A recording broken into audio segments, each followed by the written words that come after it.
Di konstitusi kita jelas, ada TAP MPR-nya jelas bahwa PKI, bahwa komunisme itu dilarang di negara kita Indonesia.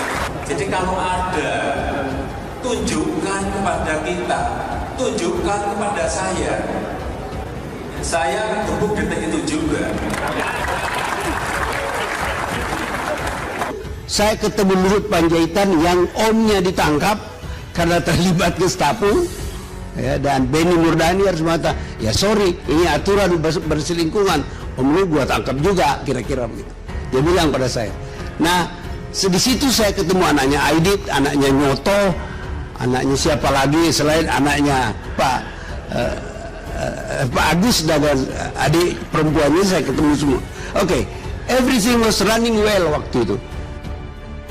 Beredar foto sejumlah anggota PKI berpose angkat senjata bersiap perang. Berikut faktanya. Tapi datanya pasti kami akurat. Ada kelompok institusi yang akan membeli 5.000 pucuk senjata. Faktanya.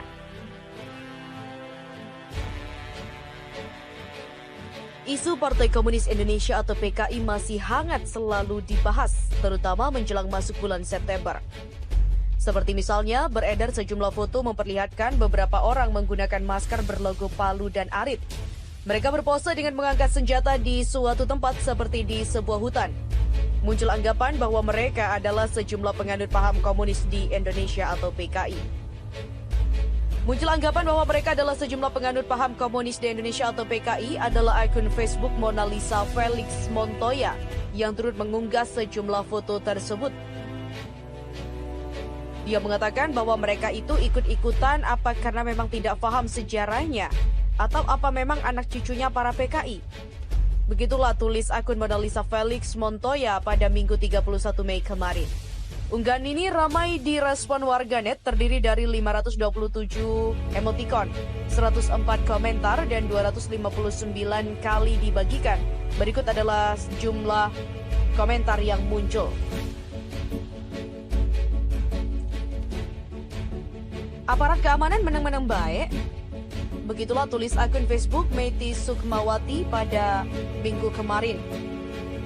Makanya habisi PKI dari induk sampai keturunannya daripada akhirnya bersemi kembali. Itulah tanggapan dari Susan Tondari.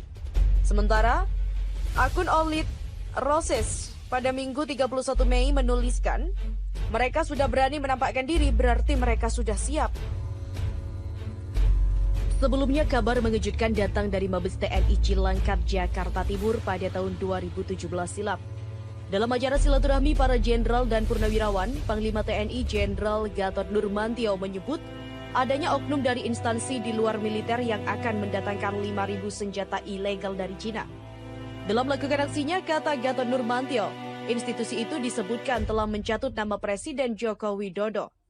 Dia menyebut ada jenderal nakal yang berusaha membantu mendatangkan senjata ilegal. Oleh karena itu, pihaknya pun siap melakukan pengawasan. Data intelijen dari pihaknya adalah akurat, sebut Gatot pada Jumat 22 September 2017 lalu. Menanggapi kabar tak sedap itu, Menko Polhukam Wiranto langsung memberikan penjelasan di kantor Kemenko Polhukam Jakarta pada Minggu 24 September 2017.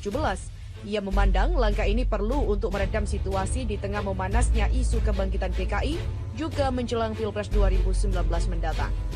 Menurut Wiranto, pemesanan 5.000 pucuk senjata itu tidak terkait dengan kondisi keamanan negara saat ini. Isu itu muncul lantaran belum rampungnya komunikasi antar instansi. Namun begitu dia mengaku ada pemesanan senjata ke PT Pindad sebanyak 500 pucuk, bukan seperti yang disampaikan Jenderal Gatot, yakni 5.000 senjata. Setelah dikonfirmasi, Kepala Panglima TNI, Kapolri, Kepala BIN dan instansi terkait terdapat pengadaan 500 pucuk senjata laras pendek buatan Pindad oleh BIN untuk keperluan pendidikan intelijen, bukan 5.000 pucuk dan bukan standar TNI. Begitulah jelas Wiranto. Lantaran spesifikasinya yang bukan berstandar tentara, izin pengadaan senjata pun hanya dilayangkan kepada Mabes Polri dan bukan kepada TNI. Karena itu, kata Wiranto, prosedur pengadaannya tidak secara spesifik memerlukan kebijakan Presiden Jokowi. Dari penjelasan ini, diharapkan tidak ada lagi polemik dan politisasi atas isu tersebut, ujar Wiranto. Tokoh NU mengatakan, tanda-tanda bangkitnya PKI sudah banyak. Tokoh Nahdlatul Ulama atau NU, Kiai Haji A'am Wahib Wahab Hasbullah, menilai tanda-tanda kebangkitan PKI di Indonesia sudah banyak. Salah satunya munculnya narasi bahwa PKI adalah korban masa lalu dan adanya ajakan untuk berdamai dengan PKI. Dan memang tanda-tanda bangkitnya komunisme sudah banyak. Kita bisa melihat yang pertama ada beberapa ormas itu di belakangnya, itulah tanda-tandanya. Begitulah kata A'am dalam diskusi daring komunisme dan arogansi oligarki di balik RUU haluan ideologi Pancasila. Yang kedua adalah wacana minta maaf kepada PKI atau PKI dianggap sebagai korban. Hal itu adalah tanda-tanda bahwa PKI memang sedang bangkit. Ketiga, terus ada wacana adu domba antar ormas Islam. Istilahnya ada ormas Islam yang diangkat, ada ormas Islam yang dijatuhkan. Atas dasar itu, dia mengajak semua elemen masyarakat untuk kembali ke falsafah negara yang telah ditetapkan oleh para pendiri bangsa, yakni Pancasila. Namun ia sepakat dengan pengurus Mas Yumi Reborn, Dr. Ahmad Yani, bahwa Pancasila tidak boleh dijadikan undang-undang, yakni RUU haluan ideologi Pancasila atau RUU HIP. Maka itu, marilah kita semua bersama-sama berjuang untuk mengembalikan kiblat ini ke falsafah negara. Semua kalangan, semua unsur dari masyarakat, para ulama, para habib, ayo berjuang agar negara kita betul-betul selamat. Lebih tegas lagi, dia lebih setuju jika umat Islam kembali saja ke kiblat dalam berbangsa dan bernegara, yakni kesepakatan pendiri bangsa dalam Piagam Jakarta. Dan memang, kesepakatan yang harus kita bela-bela mati-matian adalah kesepakatan Piagam Jakarta pada 2 Juni 1945. Disitulah sebenarnya kesepakatan yang terjadi pada saat sidang BPUPKI. Disitulah sebetulnya kita sebagai umat Islam, khususnya, dan tokoh-tokoh lain sependapat bahwa awalnya.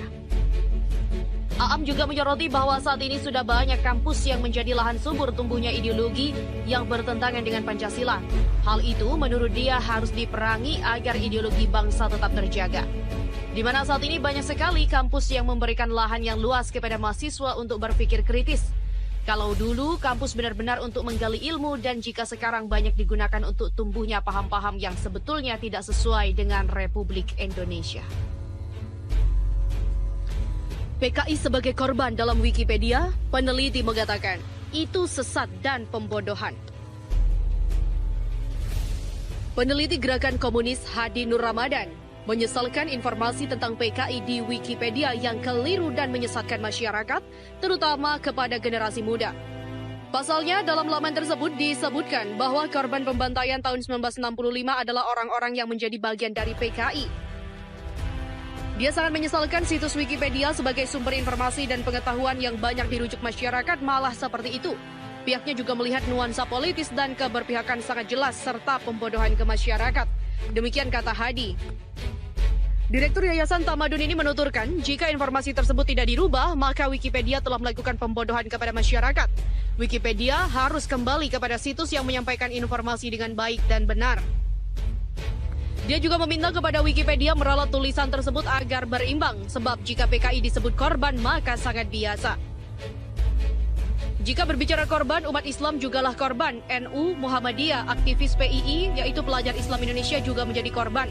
Bahkan mereka bukan hanya melakukan kudeta di tahun 1965, tetapi juga di tahun 1948, 3 tahun setelah kemerdekaan.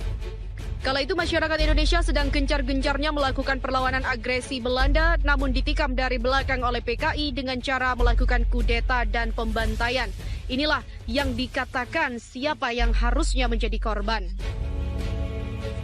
Fakta sejarah PKI diubah lewat Wikipedia. Warganet mengatakan, waspada pemutarbalikan sejarah. Fakta sejarah peristiwa G30 SPKI telah dirubah oleh seseorang melalui artikel di Wikipedia. Hal itu diindikasikan untuk mengaburkan kebiadaban yang dilakukan oleh PKI di Indonesia. Dalam artikel Wikipedia dengan judul Pembantaian di Indonesia 1965-1966, memiliki pesan jika PKI adalah korban berdasarkan informasi yang diunggah oleh akun @cherrypink_. Artikel itu diedit sekitar 2 bulan yang lalu. Dalam artikel tersebut ditulis jika pembantaian di Indonesia tahun 1965-1966 adalah peristiwa pembantaian terhadap orang-orang yang dituduh komunis di Indonesia pada masa setelah terjadinya gerakan 30 September atau G30 SPKI di Indonesia.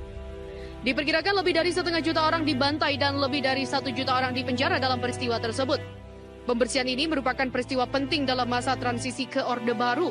Partai Komunis Indonesia atau PKI dihancurkan, pergolakan mengakibatkan jatuhnya Presiden Soekarno dan kekuasaan selanjutnya diserahkan kepada Soeharto.